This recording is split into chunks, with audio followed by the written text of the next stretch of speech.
Olá, seja muito bem-vindo, muito bem-vinda. Eu sou Vanessa Luz e vamos dar aqui continuidade ao livro Os Sete Hábitos das Pessoas Altamente Eficazes. Em um acordo vencer-vencer, os cinco elementos seguintes ficam explícitos. Os resultados desejados e não métodos identificam o que deve ser feito e quando. A orientação específica, os parâmetros, princípios, políticas dentro dos quais os resultados devem ser obtidos. Os recursos identificam o suporte humano, financeiro, técnico e organizacional disponível para ajudar a atingir os resultados.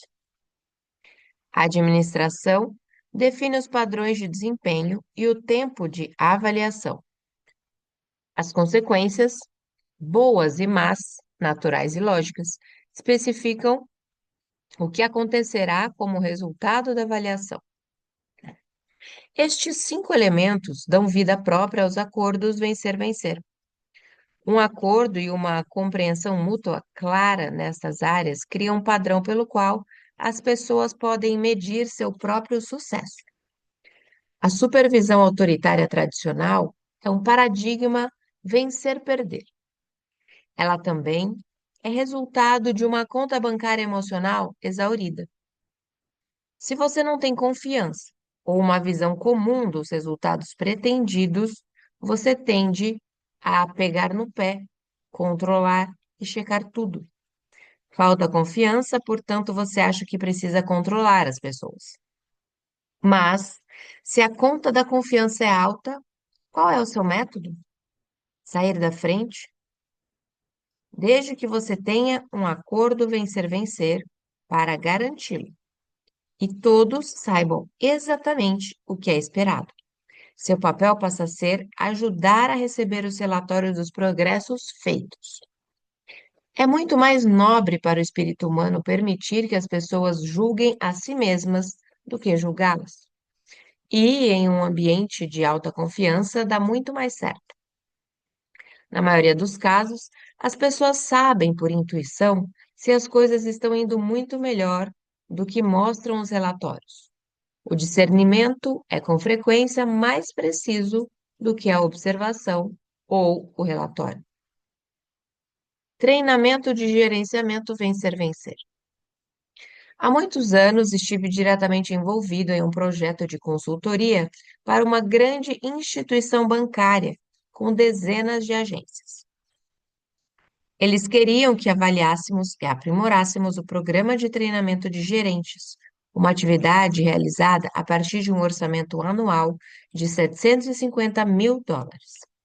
O programa incluía a seleção de formandos de universidades para estágios de 2 semanas em diversos departamentos durante 6 meses, para que estivessem, não, para que tivessem uma noção geral do funcionamento da instituição. Eles passavam 2 semanas na área de empréstimos industriais, 2 semanas em marketing, 2 semanas em operações e assim por diante. No final do período de 6 meses, eles eram nomeados assistentes da gerência nas diversas agências do banco. Nossa tarefa era avaliar os 6 meses de treinamento formal. Logo no início, percebemos que a parte mais difícil da tarefa era conseguir um quadro nítido dos resultados desejados.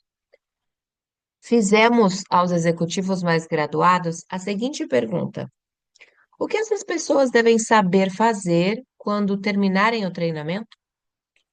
As respostas obtidas foram vagas, frequentemente contraditórias. O programa de treinamento lidava com métodos, não com resultados. Por isso, sugerimos que eles fizessem um programa de treinamento piloto, baseado em um paradigma diferente chamado instrução controlada pelo aluno.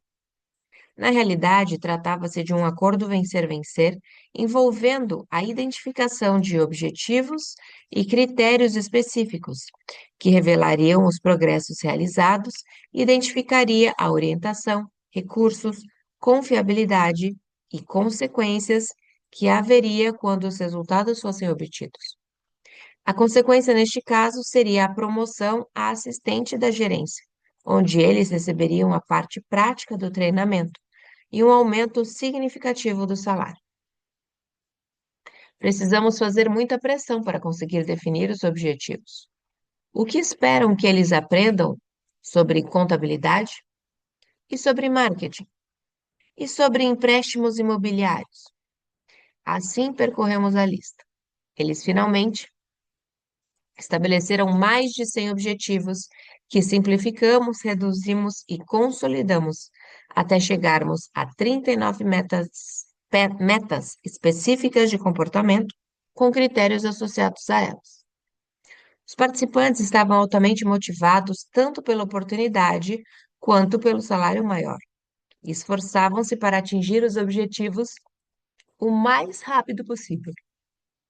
Havia um grande prêmio para eles ali, também para a empresa, pois esta teria assistentes de gerência que haviam sido treinados conforme critérios que privilegiavam os resultados, em vez de apenas comparecerem para uma dúzia de atividades conexas. Explicamos a diferença entre instrução controlada pelo aluno e instrução controlada pelo sistema aos participantes. Basicamente o seguinte: estes são os objetivos e estes os critérios. Aqui estão os recursos que incluem aprender um com o outro. Podem ir em frente, portanto.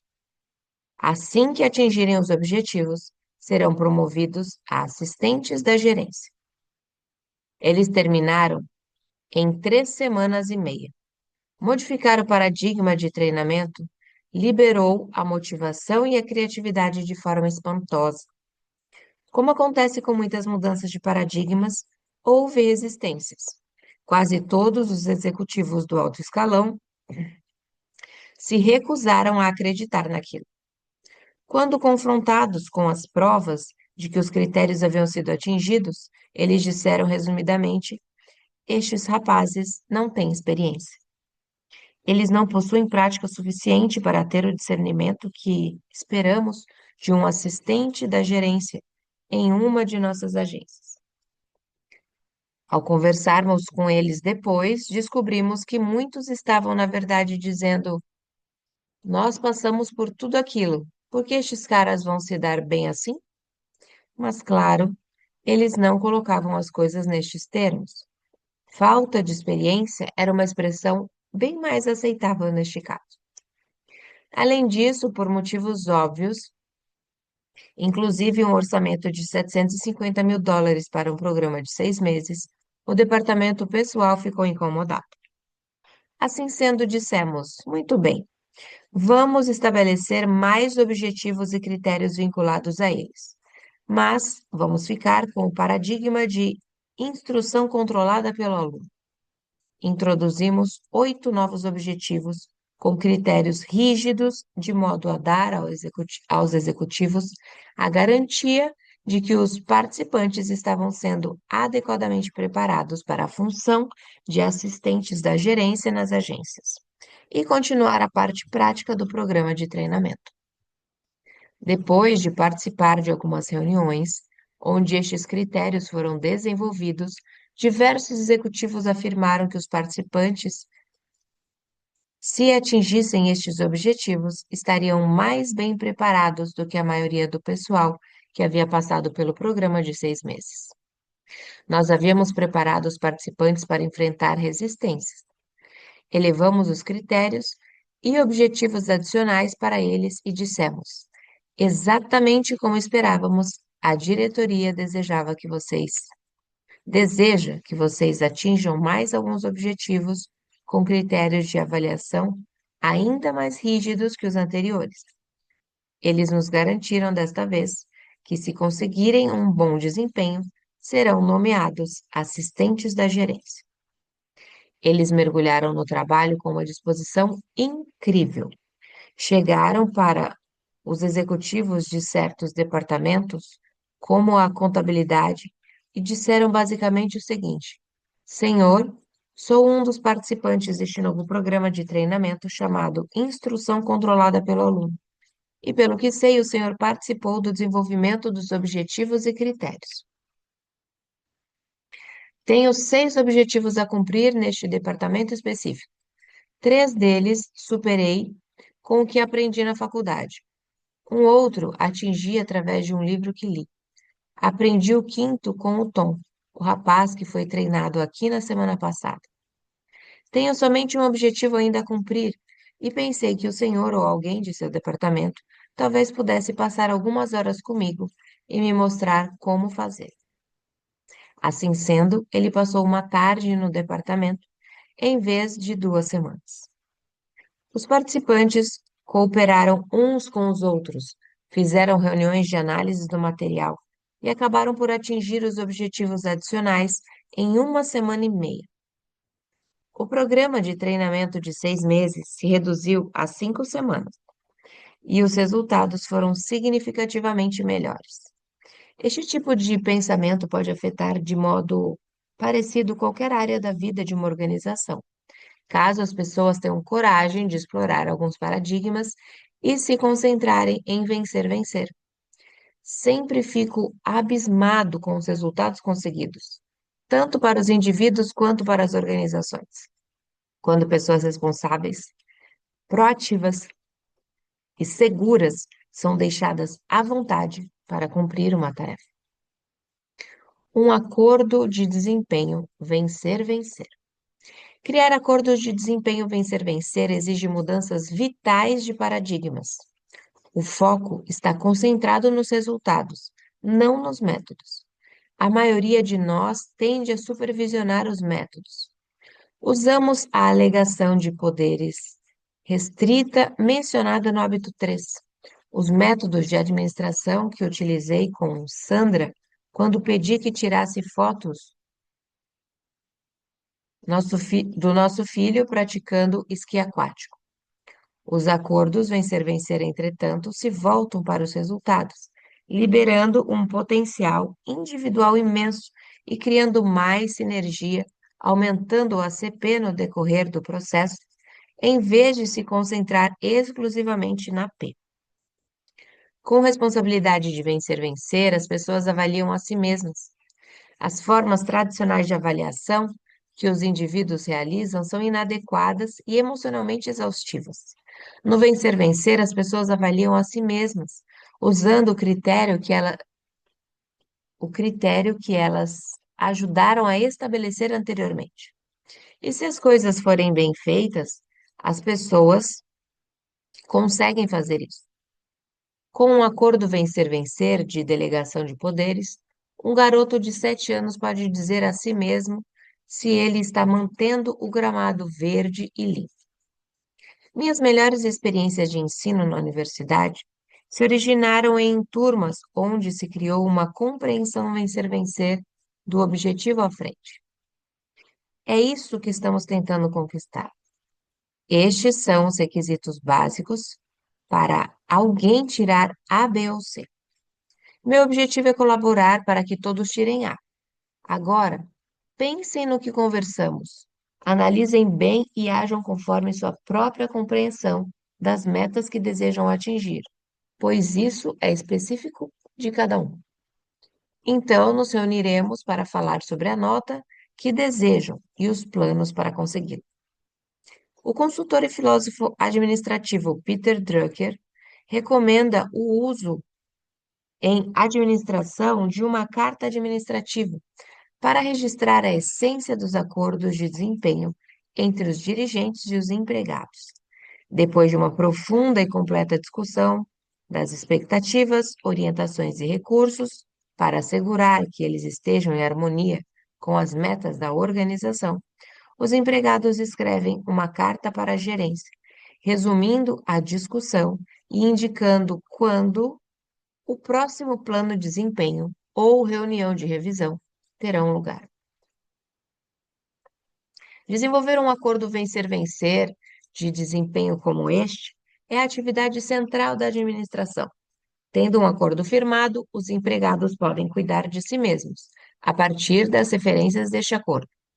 O administrador pode então agir como o carro madrinha em uma corrida. Ele faz com que a prova se inicie, depois sai do caminho. Seu trabalho, daí em diante, é remover as manchas de óleo. Quando um chefe se torna o principal assistente de cada um dos subordinados, ele pode aumentar significativamente seu controle. Níveis superiores de administração e supervisão podem ser eliminados. Em vez de supervisionar 6 ou 8, um gerente pode cuidar de 20, 30, 50 funcionários ou mais. Nos acordos de desempenho vencer-vencer, as consequências são resultado lógico do desempenho, mais do que uma recompensa ou punição arbitrária estabelecida pela pessoa encarregada. Existem basicamente 4 modalidades de consequência: recompensar a si, recompensar a si mesmo, recompensas e penalidades, que a gerência ou os pais podem controlar, financeiras, psicológicas, de oportunidade e de responsabilidade. As consequências financeiras incluem coisas como a renda, opções de ações, gratificações ou penalidades. As psicológicas incluem o reconhecimento, a aprovação, o respeito, a credibilidade ou a perda deles. A não ser que as pessoas estejam lutando apenas pela sobrevivência, a recompensa psicológica com frequência gera mais motivação do que a compensação financeira. A oportunidade inclui treinamento, desenvolvimento, estímulo e outros benefícios. A responsabilidade tem a ver com visão e autoridade, e ambas podem ser aumentadas ou diminuídas. Os acordos vencer-vencer especificam as consequências em uma ou mais áreas, e as pessoas envolvidas sabem disso desde o começo. Assim, ninguém faz apostas no escuro. Tudo está claro logo de cara. Além destas consequências pessoais lógicas, também é importante identificar claramente quais são os resultados naturais para a organização.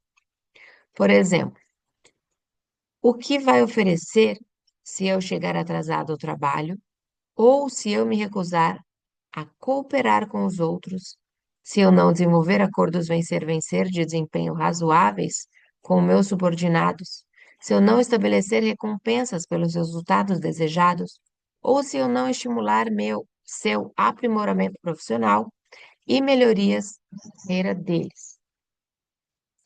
Quando minha filha fez 16 anos, fizemos um acordo vencer-vencer referente ao uso do carro da família. Combinamos que ela deveria obedecer às leis de trânsito e que deveria manter o carro limpo e cuidar da manutenção. Concordamos que ela deveria usar o carro apenas para propósitos responsáveis e servir de motorista para os pais de modo razoável. E também concordamos que ela desempenharia todas as suas tarefas espontaneamente, sem precisar ser advertida. Estas eram as nossas metas. Também concordamos que ela pagaria parte das despesas do carro, gasolina e seguro, e combinamos que faríamos uma reunião semanal, normalmente no domingo à tarde, para avaliarmos como ela estava se saindo no acordo. As consequências eram claras. Enquanto ela fizesse sua parte do acordo, poderia usar o carro. Se não cumprisse o combinado, perderia o privilégio, até que mudasse de atitude. Este acordo vencer-vencer criou expectativa clara desde o início, para ambas as partes.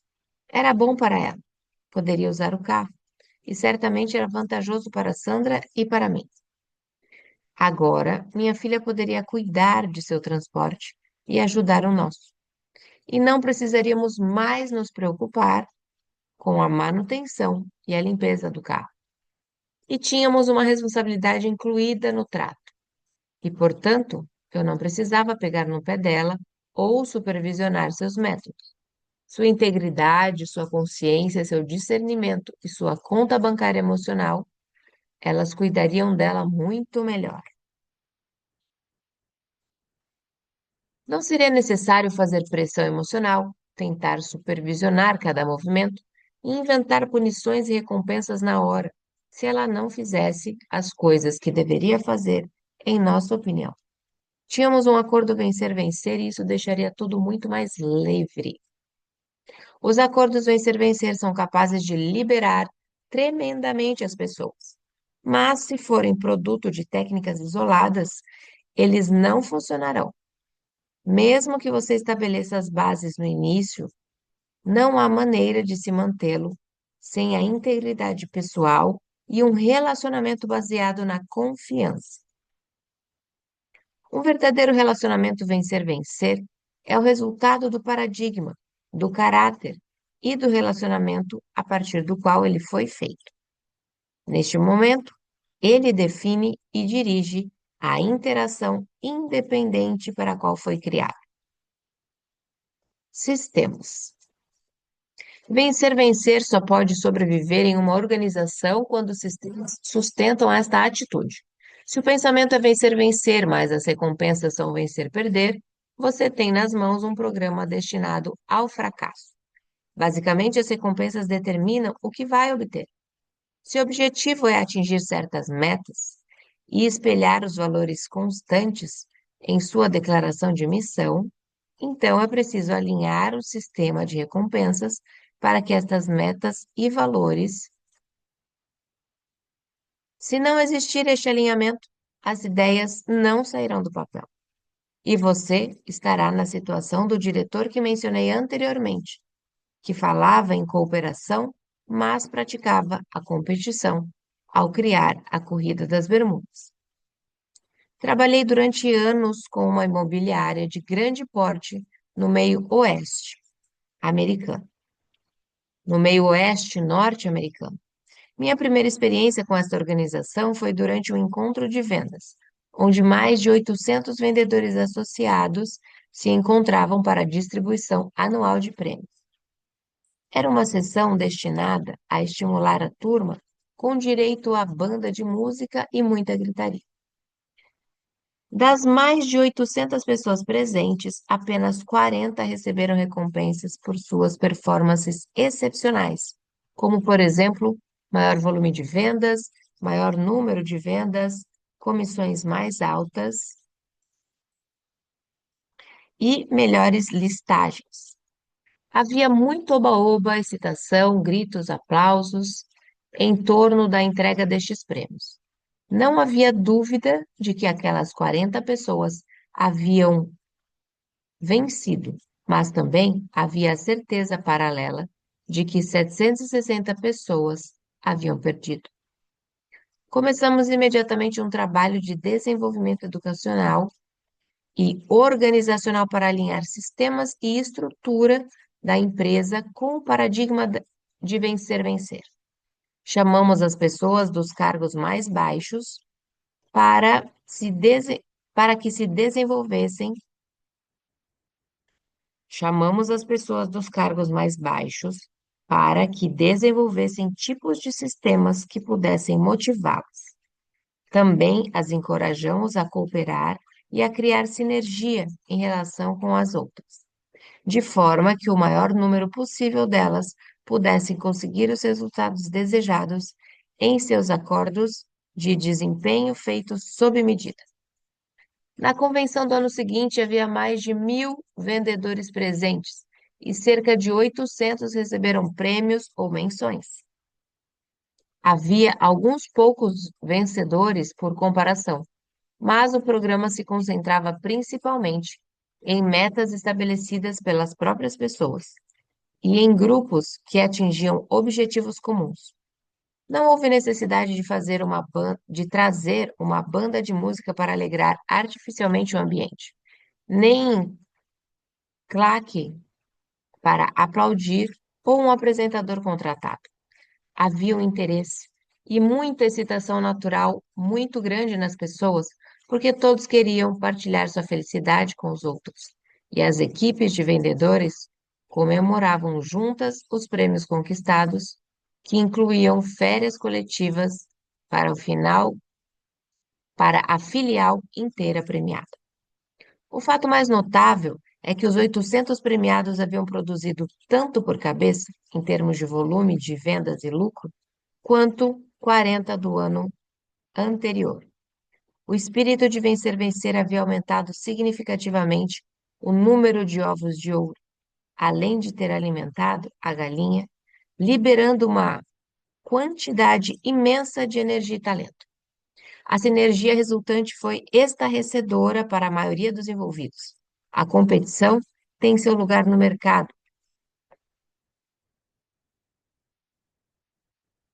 A competição tem seu lugar no mercado, ou em comparação com o resultado no ano anterior, talvez até em relação a outra filial, pessoa com a qual não haja uma interdependência específica, nenhuma necessidade de cooperação. Mas a cooperação no trabalho é tão importante para a livre empresa quanto a competição no mercado. O espírito de vencer não sobrevive em um ambiente de competição e disputa. Para que o sistema de vencer funcione, precisa de apoio. Os sistemas de treinamento de planejamento, de comunicação, financeiro, de informação e compensação, todos precisam se basear no princípio de vencer. Realizei trabalhos de consultoria para uma outra companhia que precisava treinar seu pessoal em relações humanas. O pressuposto oculto era que o problema estava nas pessoas. O presidente disse: vá até qualquer uma das lojas e veja a maneira como é tratado. Eles não passam de anotadores de pedidos. Não fazem a menor ideia de como se aproximar dos fregueses. Não conhecem os produtos e não possuem conhecimento e capacitação em vendas. Algo indispensável para criar a união entre produto e a necessidade. Fiz isso. Fui a várias lojas, ele estava certo. Mas eu ainda não encontrara a resposta para a pergunta em minha mente. O que provocava aquela atitude? Olhe, somos as pessoas certas para resolver o problema, disse o presidente. Temos aqui chefes de departamento que dão o melhor exemplo. Dissemos a eles que seu trabalho é 2/3 venda e 1/3 administração. E eles estão vendendo mais que os outros. Eu gostaria que você dissesse, eu gostaria que você desse algum treinamento para os vendedores. Aquelas palavras eram um perigo. Vamos tentar conseguir mais algumas informações, eu disse. Ele não gostou da ideia. Saiba, sabia qual era o problema e queria que o treinamento começasse de uma vez. Mas eu insisti e, em 2 dias, identificamos o problema real. Em função da definição das tarefas e dos sistemas de compensação, os gerentes estavam ficando com o filé. Eles ficavam no caixa e acabavam responsáveis pelas vendas dos momentos de pouco movimento. No varejo, metade do tempo do movimento é fraco e na outra metade, frenético. Os gerentes davam todos os serviços maçantes, controle de inventário, controle de estoque e limpeza, para os vendedores. Eles ficavam no caixa e faziam as melhores vendas. Era por isso que os chefes de departamento conseguiam um índice maior de vendas. Assim mudamos um sistema, o de compensação, e o problema foi corrigido da noite para o dia. Estabelecemos um sistema através do qual os gerentes só ganhavam quando os vendedores ganhavam. Somamos as necessidades e metas dos gerentes às metas e necessidades dos vendedores. E a necessidade de um treinamento de relações humanas subitamente apareceu. A chave era o desenvolvimento de um sistema vencer de recompensas que fosse verdadeiro. E ficamos por aqui mais esse dia de leitura. E se você nos acompanhou até aqui e ainda não é inscrito no canal, se inscreva agora, deixe seu like e comente logo abaixo aqui deste vídeo. Nós temos aqui a descrição do vídeo que te impulsionará a uma resposta no comentário. Um beijo no seu coração e nos encontramos por aqui numa próxima leitura.